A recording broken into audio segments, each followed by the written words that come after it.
Friday. So feel free to say hello, and not much fanfare around this one. We've been juggling a lot of stuff this week. So hopefully you just enjoy hearing the program get made.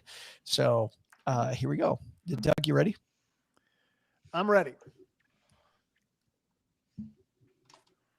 Live from the basement of the YouTube headquarters, it's the Stacking Benjamin Show. I'm Joe's mom's neighbor, Doug, and all week long, we've given you the tools to climb the wealth ladder. Today, we'll talk about what's holding you back from climbing the ladder with 3 experts in this very field. Is it fear, procrastination, the deep rumble of Joe's mom's Harley surrounding you in a cold blanket of fear as though it were the sinister laugh of some unseen specter of certain failure? I mean, just off the top of my head. We'll tackle smashing these obstacles. It was just an example, Ma. These obstacles and more over the next hour. Plus, that's not all. We'll pause halfway through this riveting discussion for our year-long trivia competition. Can our special guest help OG from running away with this prize before the end of the summer? We'll find out. And now, a guy who reaches for those big money goals like they're the hidden Oreos above the refrigerator that Cheryl doesn't know about. It's Joe Saul-Sehy. The big question, Doug, is how do you know about those Oreos? Because I see your belly hanging out from under your shirt every time you reach up high. That is enough, my friend. Holy cow. Welcome to the more graphic than we really wanted podcast. I am Joe Saul-Sehy, and you can see Doug is ready to roll on this. He's not afraid. We're going to hopefully help you not be afraid to climb the wealth ladder. We've been talking about how to invest in different stages of your life all week. We set it up on Monday. Wednesday, our friend Nick Majuli was here. And now we have these characters. So let's introduce them. The woman who is not afraid of fear, even though she lives way up in a high rise in Manhattan, Mr. Paula Pant is here. Mr. Paula Pant. I mean, my name could very well be Paul, middle name A, Pant. Yes, Paul Paul A. Pant. Right, exactly. So I could be Mr. Paul Pant. Actually, sometimes I get junk mail that is addressed to Paul Pant. So there's a whole invisible wrong junk mail person. Just imagine if your life were different, you would have decided to create like a jeans company. Like that would have been just amazing. I have a Google alert set up for my name, and every now and again, I'll get a Google alert about some clothing company that has released a line of pants called the Paula Pant. And so obviously I click every time I click the link. You immediately sue them. No. But I always click the link and I check out what kind of pants around the world are named for me. Yeah. And are they great? They great pants? They're always great pants. And somebody who I'm sure is wearing great pants in upstate New York, Mr. Jesse Cramer's here. How are you, man? I'm glad this camera is really, kind of chest up, because it's gonna be a mystery. The whole pants, no pants, Paula Pants. It's gonna be a mystery for the rest of this recording. Yeah, but I'm doing well, to answer your question. Doing well. You thought pants were optional for this whole Stacking Benjamin's recording, did you? Yeah. I mean, how is my belly supposed to hang out as I climb the ladder to the cookies if I'm wearing pants? Hell? I know. These are the deep questions. That's just graphic. I'll have you know, Doug, I go to the gym at least once a month. We are super happy because the mastermind behind Mark's Money Mind is finally back. The Mark Trautman is here. How are you, man? I am doing awesome. How are you guys doing? Well, we're better now that you are here, my friend. I feel like I haven't seen you in forever. What have you been up to? It has been a while. I moved to Longmont, so that's a big deal, from Crescent Butte. And I have just come back from 2 Camp Fives, and I'm going back again this weekend for a third down here in Colorado Springs. So yeah. Does Stephen Boyer give you some type of a card and you get like a frequent flyer discount? No, but we do need a season pass. I have talked about that. It hasn't happened yet, but maybe one of these days we'll have a season pass. We'll see. And my friend Kevin Sebastia said to say hi. He is going to all 4 of those camps in Colorado Springs. So yeah. I think that guy has the frequent flyer pass or the season pass, and he doesn't let on that he's got it. because he's always at those things. So you have been a podcasting like man on fire lately. You've been podcasting more than I've seen you podcast. What's going on there? Well, it was just kind of a hobby project. A number of people asked me to kind of put it together. I thought, hey, it'll be fun. I'll do it. I don't really have any advertisers. I have no intention on advertising. So it's just kind of a fun project. I just like to, talk into a microphone. And if people listen, great. But, I go to places like Economy and a whole bunch of people come up and say, I really like the show. So I guess people do listen, all three of them. He's got one more listener than we have on Stacking Benjamins. It is funny because oh my God, where's that sentence going? Hold on a second. What you guys can't hear, by the way, and I think Paul and Doug know this, there are people beating right above my head and you can't hear it. So I'm trying to stay in the conversation. Didn't your therapist take care of that already, Joe? I thought you worked through that. I've got people working on the roof and on the water damage in the next room at the same time. So I'm beating over here and beating up here. All right. 3, 2, 1. So tell our stackers out there, Mark, exactly what it is that you cover. Is it a wide range of stuff or mostly financial independence, retire early, or what is it? Well, so I teach a financial literacy class in the high school. And so originally I was thinking it would be, for that younger audience, but there's a lot of people in the kind of FI community that listen as well. So it kind of goes, kind of basics and beyond, I guess you would say. But a lot of it is just, whatever's on my mind. And I just, riff on, topics that are in the FI community or do a live pop-up podcast at, Camp FI or, wherever. And it just kind of goes from there. So it's, and I never know Mark's. I never know what. You got no idea what's coming next. And that's the fun of it. And Mark's Money Mind, we can find wherever we listen to podcasts, right? Correct. Yes. Yeah. Good deal. Well, we've got, when Doug said we've got 3 experts, these are truly 3 people I think of that have helped a ton of people fight fear. I know so many people have talked to Mark at these Camp 5 meetings. Like, Mark, they've taken you aside and gone, I don't know if I can retire yet or not. And you've kind of looked at their numbers and helped push them off the quote cliff as it was into better days. Paul on Afford Anything, Jesse on the Fit podcast, to put it personal finance for long-term investors podcast. You do the same thing. So we're going to dive into this idea of we're trying to climb the wealth ladder. Like, why aren't we moving faster? So we're going to do that in just a second. But unlike Mark, we do have some sponsors that make sure that we can keep on keeping on. You're not going to pay a dime for this goodness. So we're going to hear from them. And then Paula, Mark, Jesse, Doug, and I are going to cover conquering your retirement fear. All right. 3, 2, let me pull up the piece.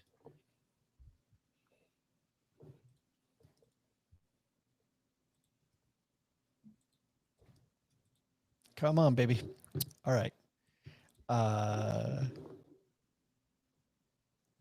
Hold on. For everybody hanging out with us, this is how the pros do it right here.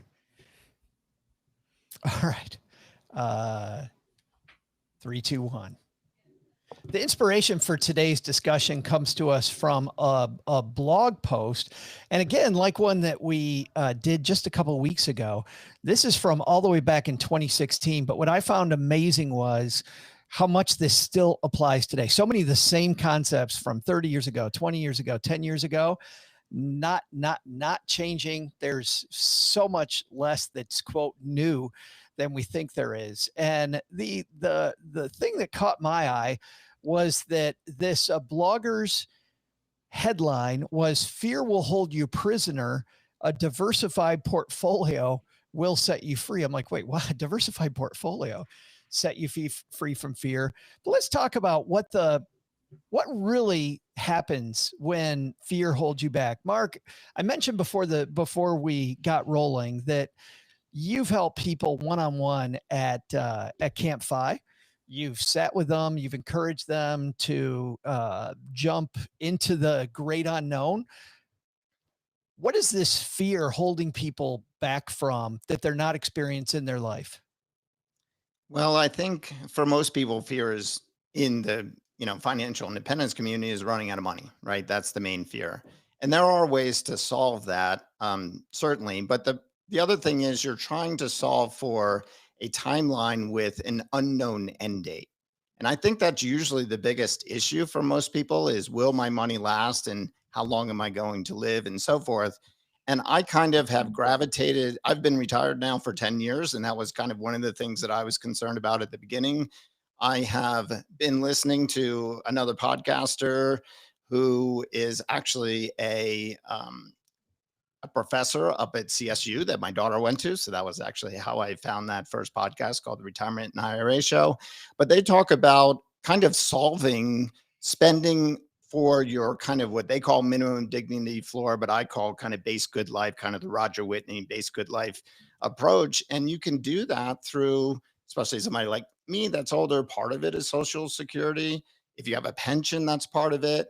And then the other thing is you can buy that evil annuity, the single premium immediate annuity, which I actually like, or at least put money aside to do that. And if you have your base costs covered for the rest of your life with kind of secure, guaranteed lifetime income, it is a really big freedom to allow that excess of your portfolio above that to do the fun stuff. So that's one of the things that was beneficial to me to kind of learn over time. And I didn't stop you, Mark, because I love all of that. And those are some big keys to getting to where you want to go. But the question I was trying to ask was, we see so many people hold themselves back. She talks about workplace for a lot of people in this piece that we're riffing on, where they see it as a prison, right?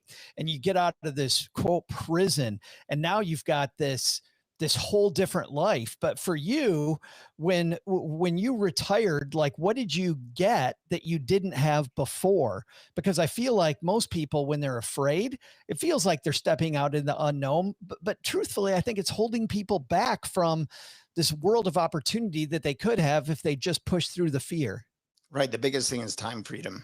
I mean, that's the, the joy of financial independence is having control over your time. So I think that's really the primary factor that maybe can help you overcome that fear, because you will be able to get that time back that you may not otherwise have. And is that, do you think, Paula, the main reason people let fear dictate them is that we know what we're going to do in our 9 to 5, but we don't know what we're going to do with all this time freedom that Mark's talking about? I think there's an element of that, because when you strip away the excuses, JD Roth talks about this. It's easy to tell yourself that I have not achieved X or Y or Z. I don't have 6-pack abs, because I'm so busy working.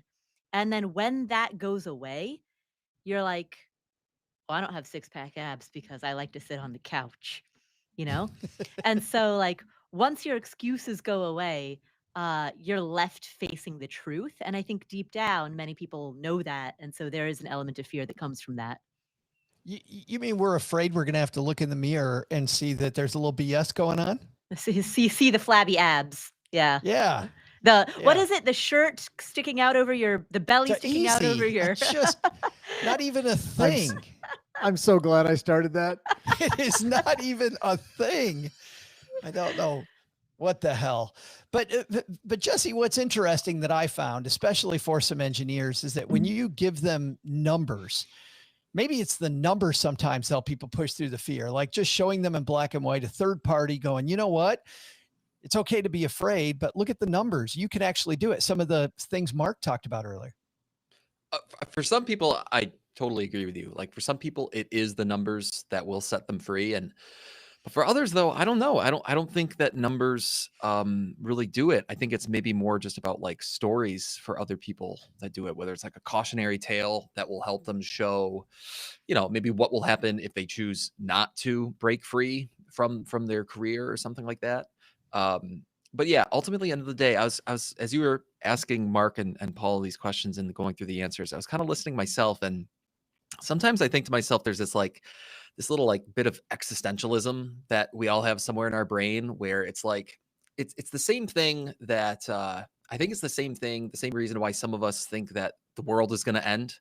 Like, if you go back in history and you read like accounts from people for the last 1,000 years, everybody at some point is like, yeah, I'm pretty sure the world is ending around me right now. Right. And they've all been wrong.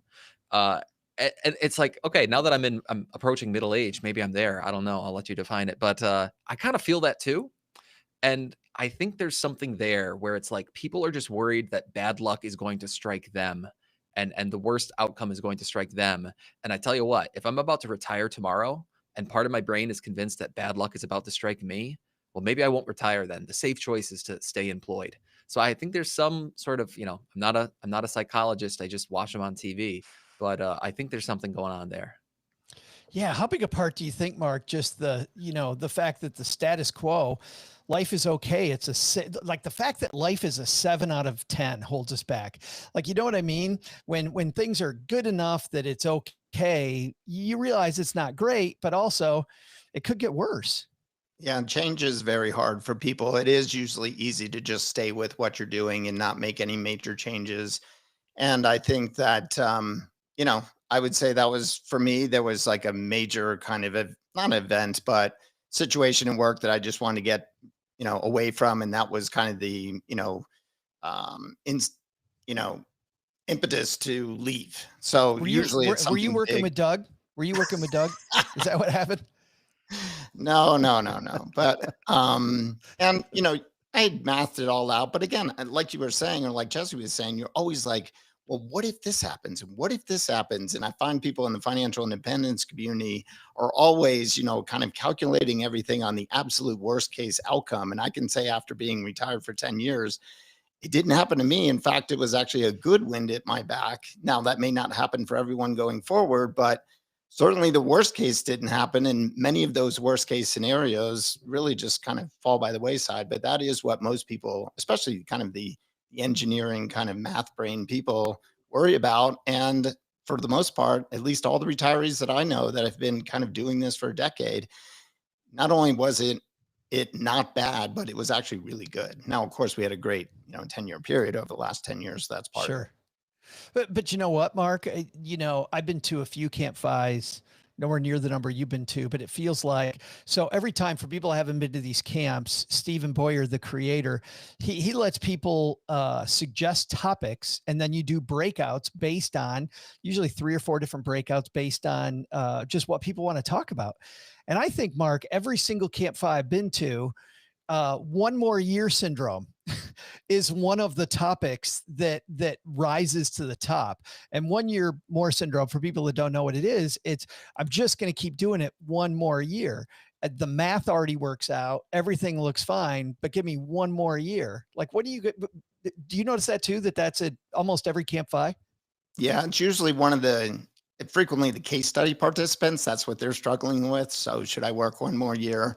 I have seen a shift in the camps where there's more discussion about actually life after financial independence is becoming one of the top subjects for breakouts. And then, of course, drawdown strategy is right up there as well. Sure, right. And although side hustles and things like that have not always been on the list when previously they were like number 2, number 3, So yeah, it's shifting. I think there is a shift in the community a little bit.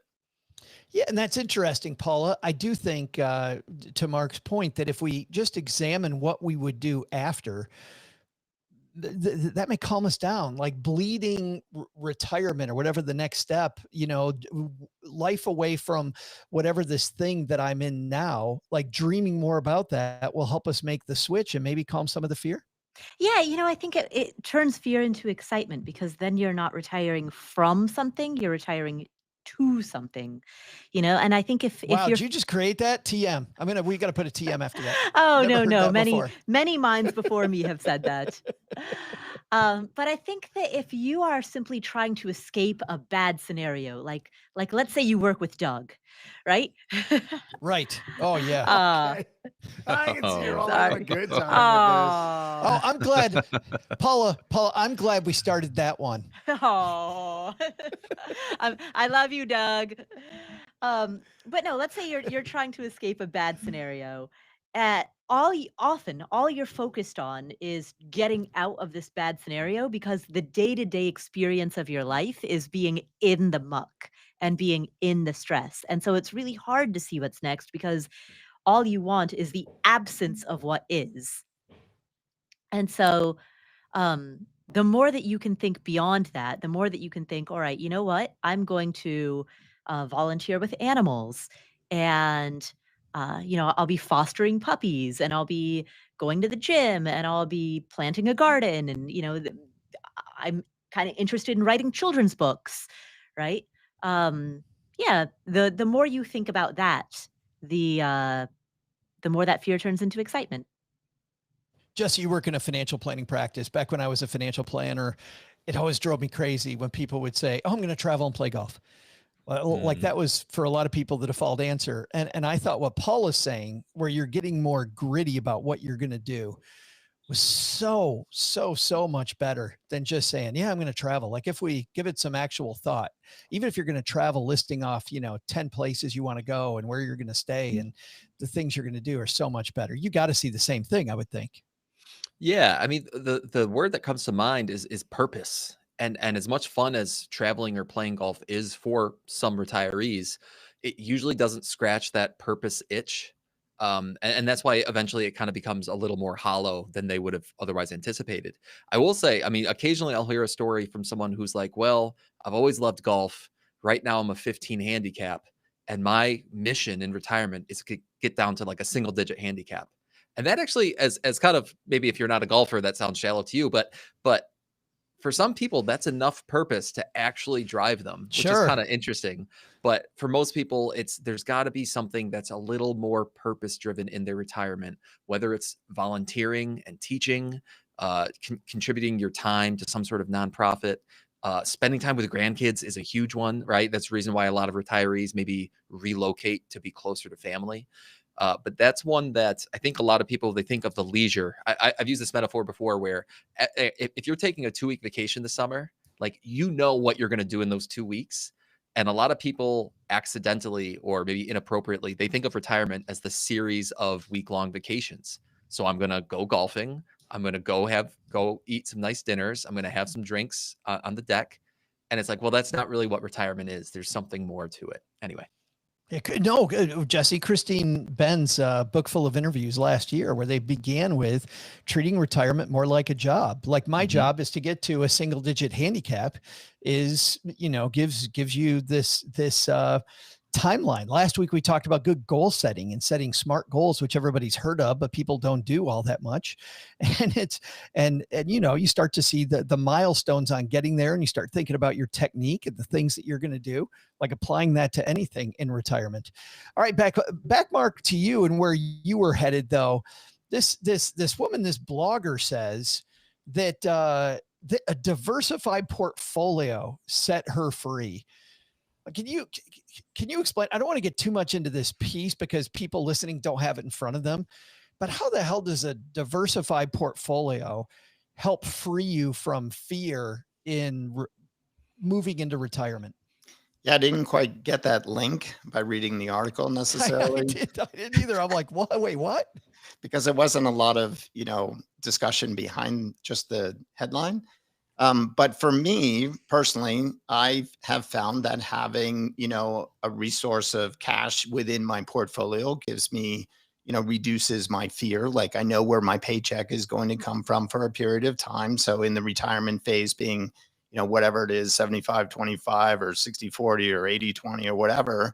And also, I have found personally that having my portfolio's income not reinvested is a nice cash flow element to the portfolio that allows me, comfort. And I'm also spending at a relatively low withdrawal rate, but that's not how I define what I want to spend. I spend what I want to spend, but it happens to be a low withdrawal rate.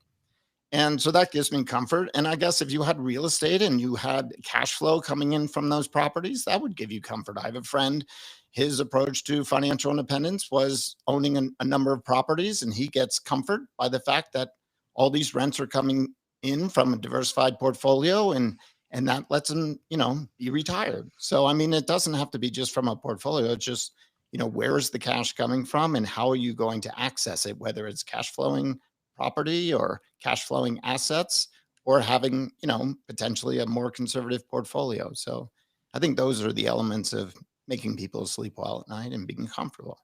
Yeah. Did you get that from this piece too, Paula, that just sleeping at night because she knew where her consistent income was going to come from? Eh, not quite. So the thing that struck me was when she said earlier in the article that even Mr. Money Mustache himself like sent her an email saying, "I've looked at your numbers and your numbers are You're good. sound. Yeah. Yeah, your numbers are good."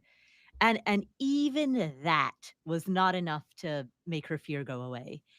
Um and so and to me what that says is that she couldn't or and probably wisely didn't want to rely on the voices of outside people. She wanted to rely on mathematical projections and spreadsheets.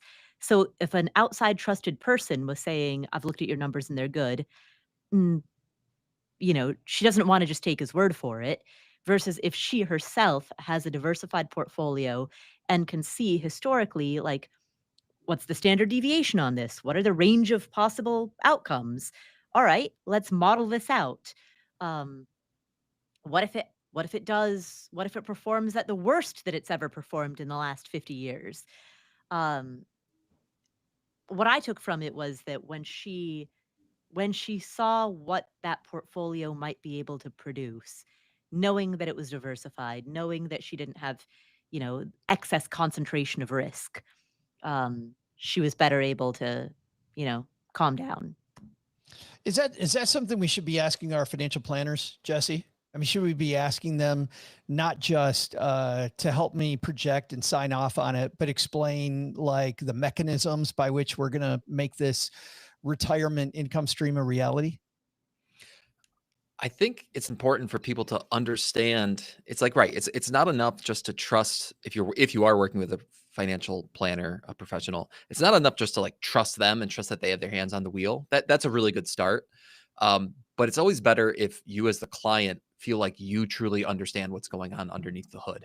Because I think sometimes there are some problems when as the investor, as the retiree, you're sitting there saying to yourself, like, well, I've been told I'm okay, but if I had to explain it to my spouse, I couldn't explain why. Mm. We're okay because they told me so. And that is a little bit of a problem because if, when it hits the fan, when the market tanks, or if you end up withdrawing a little too much out of your portfolio, if you can't then sit down and explain to yourself why that was a problem, you might either overreact or you just might not react at all when you ought to. So I think there's nothing wrong with working with a professional who can kind of show you why you're going to be okay, who can show you why you shouldn't be living in fear. But you have to be able to understand that well enough yourself to truly internalize it. It's just like in school. It's one thing when a teacher can explain to you what a topic is, but at the end of the day, like, you have to sit down and pass the test yourself using the knowledge inside your own head. And I think that's a pretty good corollary to how I would want people to think about their retirements. Yeah, I've always used, Jesse, I love that analogy. I've used a similar one, which is, you're the CEO of your life and you surround yourself with these advisors. And I don't know any CEO that would say, well, Larry said, well, I'm good. Mm-hmm. Larry said the car's going to run, so we're fine. Like, the CEO still has to know enough about the car and how it runs to be able to, talk to everybody about exactly why the car's going to run. And so I don't need Larry to check the box. I need Larry to tell me exactly, make me smarter. Yeah. Mm-hmm. Good stuff. We're going to dive in the second half. I thought about, okay, what creates a lot of these fears? Well, I'm not the only one thinking that. ARP has a piece where they have 5 fears, and we're going to ask our panel to dive into these 5 fears that people have when they are ready to retire. How do we conquer those? That's coming up next. But halfway through the Stacking Benjamin show, we have this year-long competition between our frequent contributors, Jesse, Paula, and OG. OG's not here today. So Mark, you're playing on behalf of OG, which means I got some good news for you and some bad news, my friend. Which one do you want first? Oh boy, let's go with the bad news. The bad news is, and I always hate it when our guest has to guess first, but because you and OG are kicking these guys' ass, you're going to be guessing first because first place goes last. In fact, let's talk about how much Doug, fill Mark and our stackers in on what is the score so far in this year-long competition? Well, Joe, Paula has an embarrassingly low 5.5 points. Jesse, just a little bit less embarrassing at 6.5 points. OG is sitting back with his feet up on the lanai and a drink in his hand with 10 points. Which means, Mark, we really need you to give a bad answer today. Well, Yeah. going first is very difficult because you have no parameters to work with. Well, and you've been on the show before, and for people that have never listened to our Friday trivia, these answers are always very close to ungettable. We do that on purpose. So it's a little bit of a dart throwing expedition. Yeah. But Doug's holding the dart. So Doug, what's on tap today for Yeah, our trivia question? I just want to coach Mark a little bit more. Mark, you probably remember, I'm sure you listen to every Friday show. The trivia questions on Friday shows the answer is always a number. So that means your answer today needs to be something like, I don't know, grass clippings or rainbows or chocolate chip cookies, anything that will ensure not giving OG another point. All right. Hey there, stackers. I'm Joe's mom's neighbor, Doug. And Joe's mom is thrilled because it's former NFL star Walter Payton's birthday today. Older brother of another famous Peyton Manning. Walter played. Where do you do your research? Walter Payton and Peyton Manning. You don't see the likeness? They're practically twins. Yeah. Walter played for the now criminally overrated Chicago Bears for his entire career. But who finished what? Last? They finished last and they're still criminally overrated. It's possible. Please send your hate mail to Doug.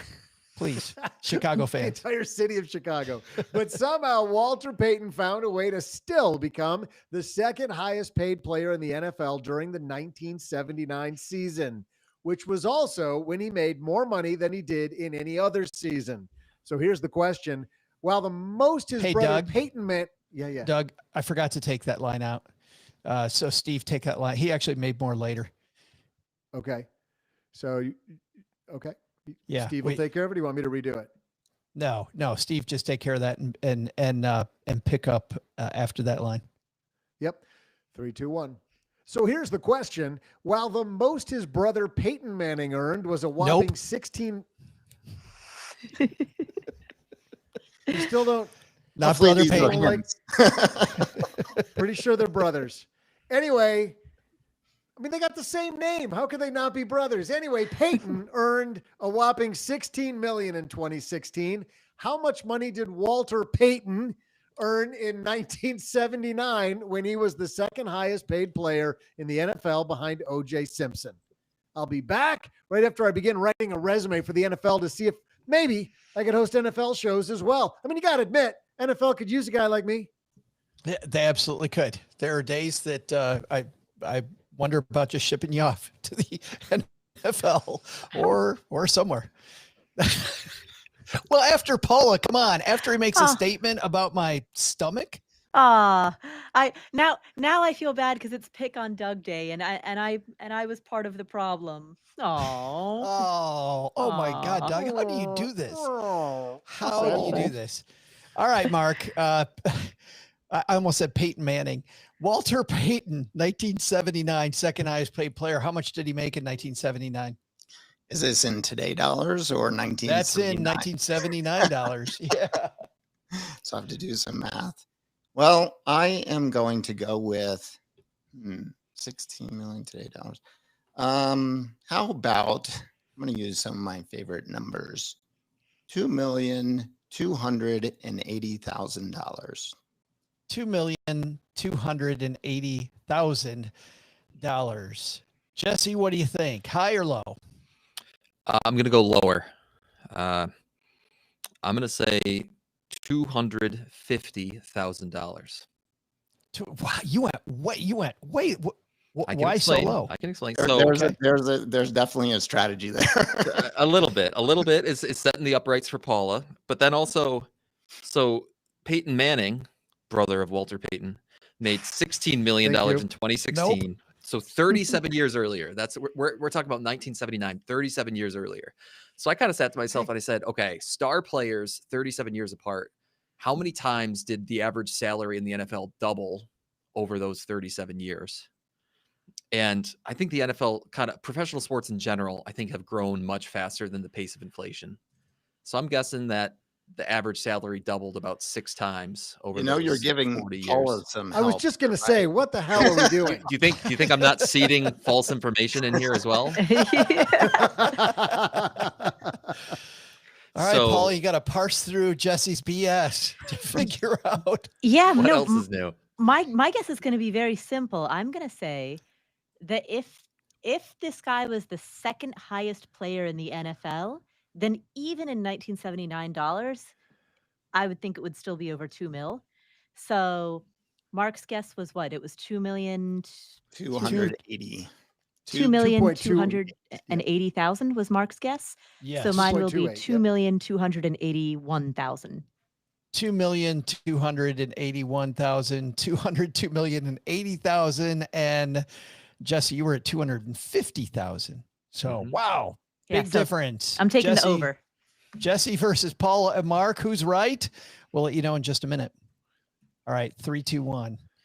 Mark, you kick this thing off by saying $2.28 million, which looked really good until Paula decided she was taking part of that answer. How you feeling? I actually feel pretty good. So You emoji think is, I think, still in the running here. you think it's on the downside? That it's on Yeah, could be. a No. little bit less. Jesse, obviously 200. thinks it's way on the downside. Yeah, Jesse. Speaking of downside, you were Yeah. way down there at I know. 250,000. How you feeling? I'm feeling good. I'm telling you, the average player back then probably made like $81,000 a year in 1979 dollars. So a star making 3 times the average, I like my chances. Wow, Jesse might not have had BS the way that now the votes are locked. Paula, he's like even more adamant. All right. Well, I'm Paul's still, like, good for him. I'm still feeling good. I still think that it sounds reasonable. Knowing how high these salaries are, it sounds reasonable that even in 1979 dollars, that the second highest paid player would be making above 2 mil. Well, 14 years of wrong guesses can't hold you back now. Doug, is Paula finally going to win this thing? It's incredibly unlikely, Joe, but let's see where this goes. Hey there, stackers. I'm NFL job seeker and guy apparently looking for a better agent, Joe's mom's neighbor, Doug. Walter Payton was the face of the Chicago Bears for 12 seasons from 1975 to 1987. Quarterback Jim McMahon said that because teams would often assign 3 people to cover the running back they called sweetness, everyone on the team looked great as a result. In 1979, Walter was the NFL's second highest paid player behind O.J. Simpson. I looked it up. Simpson was apparently faster because he used a Ford Bronco to run. Oh my God. You need to do better research. But today, we're wondering how much money Peyton made. Walter Payton. How much Walter Payton, brother of Peyton Manning, made in 1979. And he earned $1.831 million less than what Paula guessed, $1.83 million less than what Mark guessed, and just $200,000 more than what Jesse guessed, because the correct answer is $450,000, making Jesse our winner. Jesse Cramer. Well played. I'll take it. Thank you guys. Thank you guys. OG, I'm coming for you. I'm happy to see a coalition victory. That's right. That's right. We are crushing OG, Paula. We're now up 13-10. Absolutely. I love the new math approach to this. If we take our scores and add them together. Well, yeah. It's like Parliament, right? Where you have you can create a majority with the alliance of a smaller political party and then a slightly bigger one, right? Mm-hmm. We're Parliament. Okay. Sounds good. I was thinking more, they feel like the Axis countries. Like one of them is Mussolini, I'm sure. Yeah. Nope. Again, no. And who's OG in this metaphor, Doug? No, I think we know who it is. Yeah, Palpatine. No. Nope. Again, wow. We're on a roll of bad analogies. So let's pivot really quickly. I've got a piece here from AARP when we talk retirement fears and how to conquer them. Carrie Ann Renzulli wrote this piece just a year ago in 2024. So I want to walk through these, and I'd love all three of you to dive into how do you get through these fears. Mark, you kick this one off. Fear you outlive your savings. You actually, that was right where you went on the attack out of the gate here today. But you mentioned specifically something a lot of people say, I don't know. You mentioned the A word, Yes, annuity. the big A word. Yes.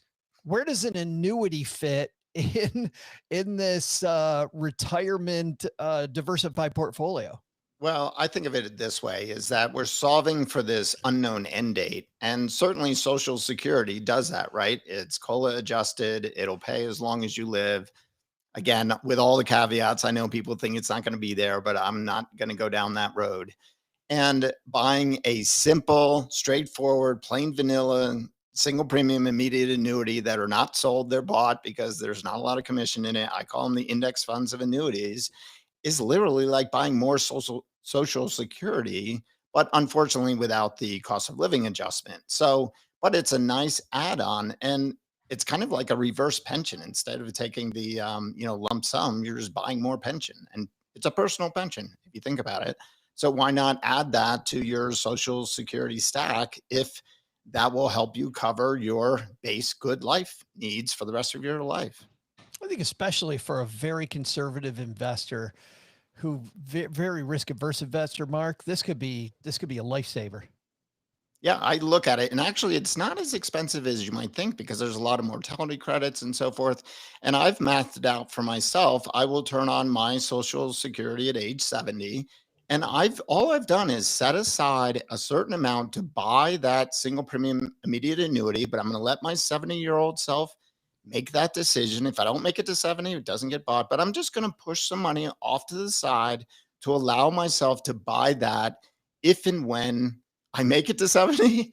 And if I have a shortfall, which I will likely because I'm not a two income or two social security household. Yeah. So just to be clear, you've said it twice, but I want to emphasize this. You're not buying the annuity now. You're No. buying it and pulling the trigger at 70. Yeah. And basically what I did was it's 10 years away for me. So I just bought a tip that will mature at that time. So, the inflation aspect of that treasury inflation protected securities should match what it would cost me today if I were 70 to buy that. So it's kind of a matched asset. And again, I'm going to do it only when I want to turn it on, it's not a deferred income in annuity. So I remember Ben Stein. You guys remember Ben Stein, not just from Ferris Bueller's Day Off. Anybody Bueller, but also just he's an economist. A lot of people might just think of him as a actor on that movie. An economist. Ben Stein actually said that his parents, there was no way they were going to understand diversified portfolios. He goes, there's just some people that just aren't going to understand it. That immediate annuity, Mark, that you talked about just saved them because there was no way they were going to understand a different strategy. Like that was just the key for them. And I sometimes during my career ran into those people.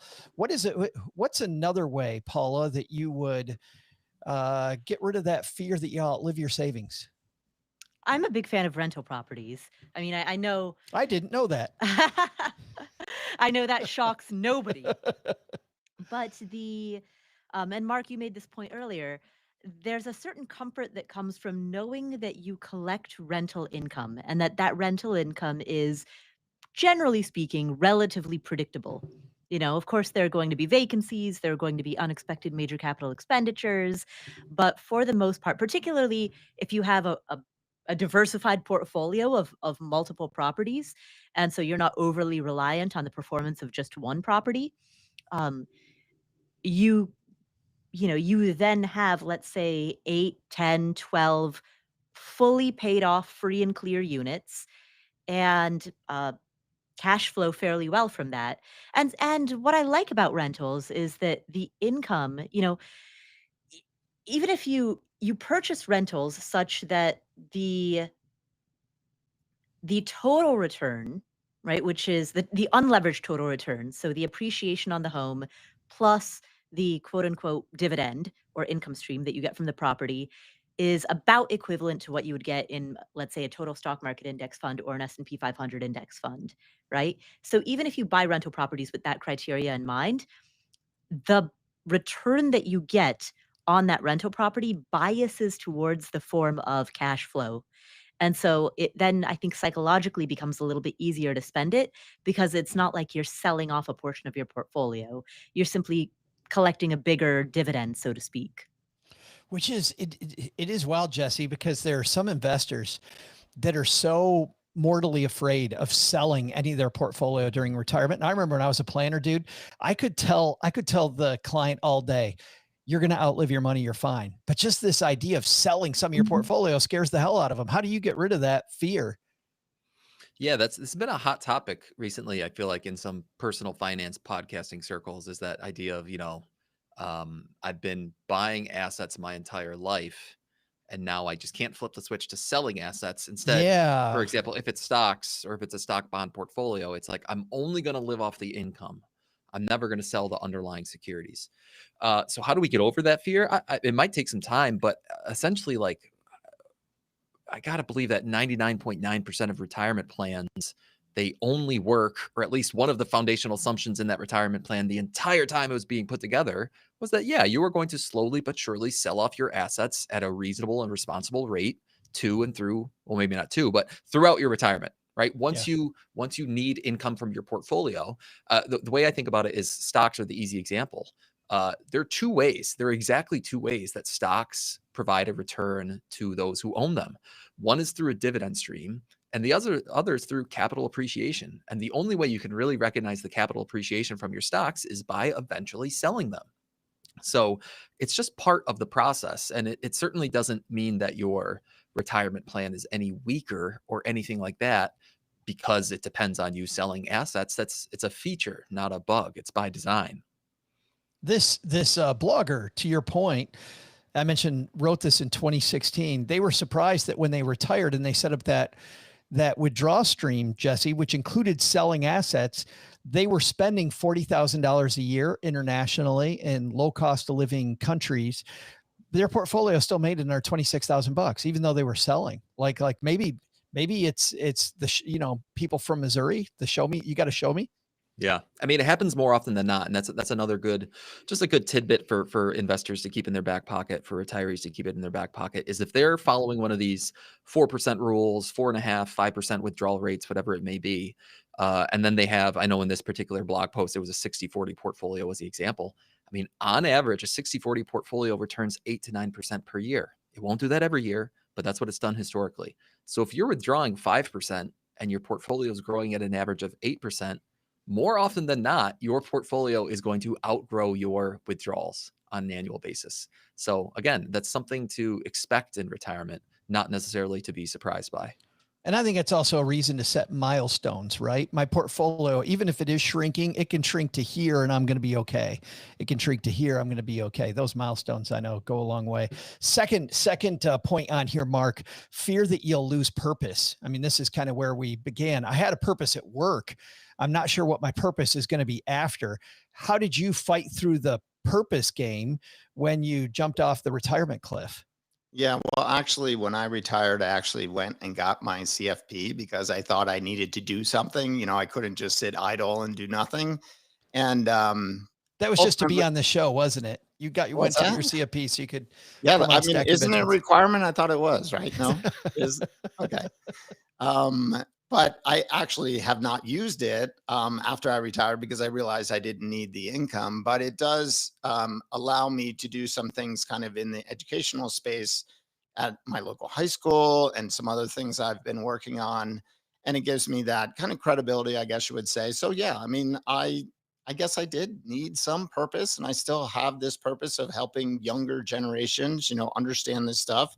It took me a while to figure it out myself. I did it at a relatively young age, in my late 20s, early 30s, I kind of figured it out. But I'm like, wow, if I could help people in their 20s figure this out even earlier, they've got that extra decade of runway. Wouldn't that be great? So that's kind of my new purpose. But yeah, if I was just, I do a lot of traveling. I enjoy that. But if that's all I was doing, it might be a little hollow. Yeah. Yeah, but you're traveling, you're meeting with people from the fire community, you're helping those people. Like I love the fact that you went and got a designation, like right out of work into retirement. How else do you fight that fear of losing purpose, Paula? I think community. The people that you surround yourself with on a day-to-day basis, and that's family, it's friends, it's people at your church or at volunteer groups or other community groups. Um, it's and this is when we talk about moving. One of the things that you want to be very cautious about, because a lot of people say, I'm going to retire and then I'm going to move to Hawaii. But you don't know anybody in Hawaii. And if you're very good at meeting people or very intentional about meeting people, maybe you can form a community there. But so much of what your actual experience in a place is going to be is it's not going to be based on, um, you know, the external environment. It's going to be all about the people. Is that why you moved to Longmont, Mark, was the community? Absolutely. Yes. So I was in Crested Butte, Colorado. I had a lot of acquaintances there, but not any really deep connections. And of course, this whole group that I'm involved in Longmont had always been like, well, just move here. And I finally did. So this past fall, I moved there.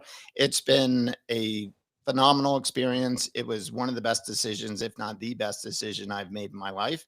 Social interaction is so important, especially during this kind of post-fi/retirement period.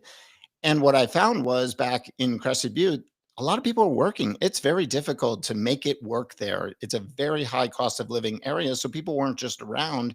And here, I mean, what did we do yesterday? We went out to lunch in the middle of the day, and some people were out hiking, and there's always stuff to do midweek because there are like-minded people that have time freedom. So yeah, that was the absolute reason that I moved, was for the social connection.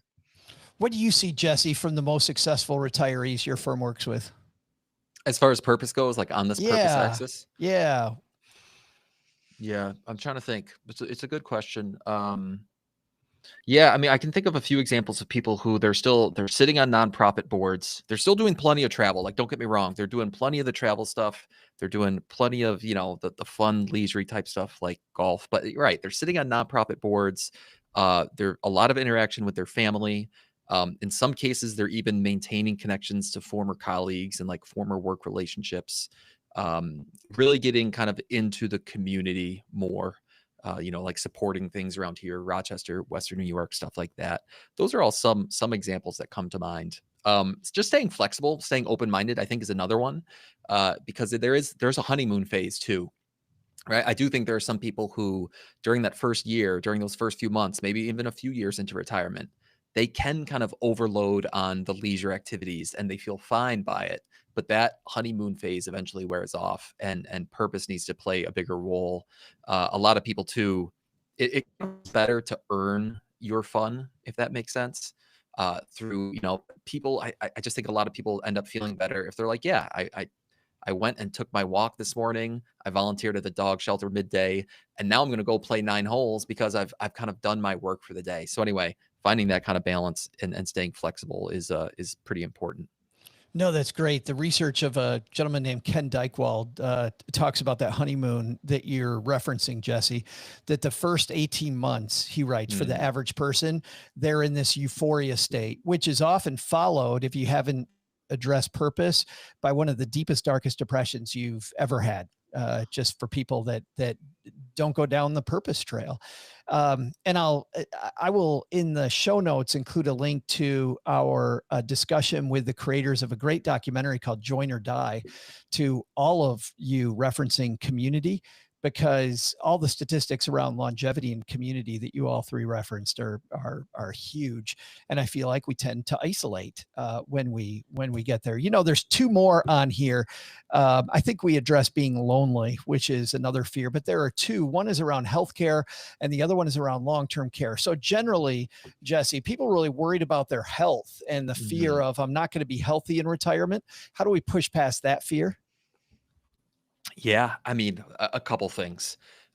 First one is, I mean, there's the fear of not being healthy, and then there's the fear of how will I care for myself. And I do kind of think of them as separate fears because, I mean, there's just more and more research, and it's very interesting research coming out about how people can try to maintain some health as they age and how much of a struggle it can be. And a lot of it is how we can start at much younger ages trying to be healthy, such that when we reach an older age, our body is just in a healthier state because, you know, we've been healthier for longer in our life. So that's a big part of it. I mean, when you look at some of the most expensive kind of health crises that can happen throughout our life, let alone old age, there are plenty of things that are in our control, kind of preventative healthcare that's in our control to try to maintain some health. But I know I'm not a doctor. This isn't a health podcast, but I still think that's something that listeners ought to think about. When it comes to the actual health care, it is, I would encourage anyone out there to familiarize yourself with, you know, if you're retiring early, how you're going to bridge that gap between the age you retire and 65 when Medicare kicks in. And then familiarizing yourself with Medicare itself, because it's a pretty expansive program. And just about everything that you could or would need done to help you out is covered by Medicare. Long-term care is a different one. Then I'll pause there and throw it to the others before we dive into long-term care. Long-term care is a beast. Paula, you want to go after long-term care in the last 4 minutes? You and I, Joe, on the Afford Anything podcast, we recently answered a question from a listener submitted question from somebody who was really worried about long-term care. Actually, you and I just recorded it. I don't know if at this point we've actually released that episode or not. So either that episode just aired or that episode will air soon. One of the two. Yeah. We do dive much deeper. We also, OG tackles this on a Stacking Benjamin show that also came out. So between Afford Anything and SB, I think we've attacked it much more than we can in 3 minutes here. Because to that point, Paula, it's not a 3-minute discussion. Yeah. You've got 180 seconds. Go. 179. Well, I have one quick less than 3-minute comment on that. And what I do personally is my house is paid off, and the home equity in the home is earmarked for that. Now, that works in a single person household better than it does in a dual person household, but that is in my plan how I've kind of solved that, at least set aside. Do you sell the property, Mark? Well, if I have to go into a long-term care facility, yeah, the property would be sold. If I have a separate reserve for kind of aging assistance, which are those things that you may need to pay for while you still own the home. Yeah, I wondered if it were, if you'd sell it or if you'd reverse mortgage it. You could do both. I mean, not both, but you could do the reverse mortgage and then ultimately sell it. Yeah. Yeah, but it also, and that's usually beneficial for a 2-person household. So first person, if they need help, is reverse mortgage. The second person, they sell the house. I love the idea of Jesse, what you said about really exploring Medicare, because a lot of those Medicare decisions are time sensitive. Mm-hmm. You have to know the Medicare timeline, how it applies to you. You see people miss these really important dates. The good news is a lot of decisions you can delay, but those Medicare decisions, man, you gotta be on them. So do your research on those programs. All right, that's going to do it for today. I'll link to both of these pieces, the piece about fear from 2016 and AARP's piece about fighting retirement fears. And of course, we're going to link to what all three of you guys are doing. We'll talk to our guest of honor last. Paula, what's going on at Afford Anything besides you and me talking long-term care? Oh, you and I have lots of discussions on a wide variety of topics. So we talk long-term care. We talk about private investments. We talk about gold, investing in gold, or more broadly, how to invest in a reflationary or recessionary environment. Anyway, that's going to be on a variety of Afford Anything shows throughout the month of July. So tune into any of the Q&A episodes in July for that. Yeah, we're talking about nurses and anesthesia, like putting nurses to sleep. That is not what nurse anesthesia is, but sure. I comment on that episode that I hate the phrase putting to sleep, because in human medicine that references anesthesia, but in veterinary medicine that references euthanasia. And totally so it's very confusing because you don't want to mix the two up. No. So yes, it's a very confusing phrase. Anyway, so all of that is coming out. So the episode in which you and I talk about private investments, uh, investing in inflationary environments, and nurse anesthesia. Um, Coming that's the one coming that's up, I going to air think, on July next 29. week. Yeah, Yeah. next week. Yeah. And that's at Afford Anything, where finer podcasts like Yes. the Personal Finance for Long-Term Investors podcast are found. Jesse, what's going on over there, my friend? I think we settled on P-Fly. Did we settle on P-Fly. P-Fly, Doug? I think we settled on P-Fly. Yep, that's the one. What's going on at P-Fly? Peter Lazaroff is joining us soon. Peter Lazaroff, that man. Chief Investment Officer at Plan Corp and host of The Long-Term Investor. Really, we have a really good conversation. We dive into some details about like, okay, what's happening here in 2025 and what are some good long-term investing lessons we can take from it. And then after Peter, we're going to have another one of our well-received Ask Me Anything episodes. So I think Awesome. excited for that one to come out. Yeah. You know, I love about both Peter and you, Jesse, is your ability to take these complex arguments and just make them straightforward, like taking this crooked path and go, no. You're thinking about this too, jumbled and just boom, boom, boom. Peter's great at that. And so are you. Well, thank you. It's a work in process, but it's a fun part of the whole podcasting exercise is simplifying some of these ideas. Well, and I'm super happy. I feel like we have kind of the godfather of the FIRE movement with us today, Mark. Speaking of people that calm people down and nope, you can do this. What's going on at Mark's Money Mind? Well, we just released a live podcast from Campfire Week 1.5. My buddy Kevin Sebesta co-hosted it, and we had a really great conversation. And we're scheduled to do another one this coming weekend. So that should probably be out around when this one's out. You never know what else I'll talk about. Maybe that new Swedish rock band, the OBBA, that's out there. Who knows? Obviously, tax information is always top of mind. So I don't know. That's a crazy name for that. Was it the One Big Beautiful Bill? I don't know. Something. So yes. I'm sure that'll be a topic of discussion out there. And then I'm also working on a Mountains and Money project that we will be doing here in Longmont next summer is the plan. It's kind of a working project right now, but basically bringing in a number of young individuals in their 20s or, college age to talk about, getting started at a young age. So we'll see how that goes. Yeah. Make sure you reach out to me when that's coming because I'd love to dive deeper on an episode. All penciled in for July of next year. So we'll see where it goes from here. It's fantastic. When you and I and Kevin were together in Bali at a fantastic retreat in Bali, Kevin introduced himself one time as Too Much Kevin. Yes, he's still Too Much Kevin. And my spouse, Cheryl, still refers to Kevin Sebesta as, and I hope Kevin's listening, she still refers to him as, oh, Too Much Kevin. I go, Kevin. She goes, oh, Too Much Kevin? Yeah, Too Much Kevin. So, but there's never enough Kevin, I think. Yeah. Almost like too much Doug. I love that. Yeah, I was golfing a few weeks ago with a guy who was just kind of knew him a little bit, but got to know him a lot better riding in the cart. And we get to near the end of the round over the 17th hole, and he goes, "You think you could turn down the asshole just a little bit?" Wow. Really? It was hilarious. I loved it. It was spectacular. Well, hey, so asshole, what are the big takeaways from today's podcast? Well, Joe, first, take some advice from Mark Trautman. Don't let the fear of the unknown keep you from achieving time freedom, which sounds to me like Mark's figured out time travel. Second, let's say you work with Paula and you dream of retiring to escape the morass. Turn your fear into excitement by being purpose-driven, maybe by adopting puppies or writing children's books or figuring out your short game around the green.